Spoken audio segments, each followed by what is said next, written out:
मुसळधार पावसामुळे इंद्रायणी नदीची पाणी पातळी धोकादायक स्थितीमध्ये पोहोचली। इंद्रायणी नदीच्या काठी न जाण्याचं वारकऱ्यांना आवाहन करण्यात आलंय। पोलीस प्रशासनाकडून इंद्रायणी काठी बंदोबस्त तैनात करण्यात आलाय। लक्ष्मण जाधव आमचे प्रतिनिधी अधिक माहिती देतील। लक्ष्मण,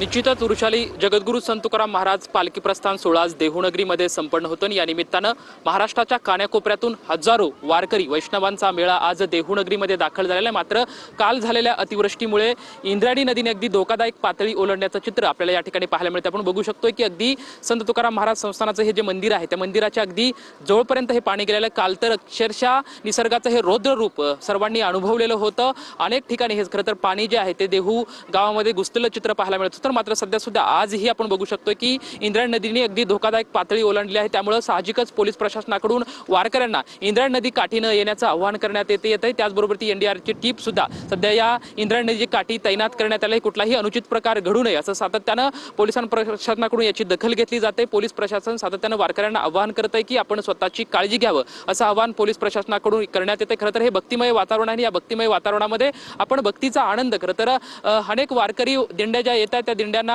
सुद्धा पोलीस प्रशासनाकडून आवाहन करण्यात आलं आहे। विश्वासांकडून सुद्धा आवाहन करण्यात आलेलं आहे की पिंपरी चिंचवड तसंच पुणे शहरामध्ये आपण या सर्व पालखी सोहळ्यामध्ये सहभागी व्हावे। त्यामुळे साहजिकच आड देहूमध्ये सुद्धा दरवर्षीप्रमाणे जे वारकऱ्यांचा गर्दी असते ती गर्दी आज यावर्षी जरा थोडीशी कमी दिसते। कारण की जे राज्याचे एक आवाहन करण्यात आलेलं आहे की सध्याची पूरस्थिती पाहता नदीकाठी जाऊ नका आणि त्या आवाहनाला प्रतिसाद सुद्धा मिळतोय। धन्यवाद लक्ष्मण दिलेल्या सविस्तर माहितीसाठी।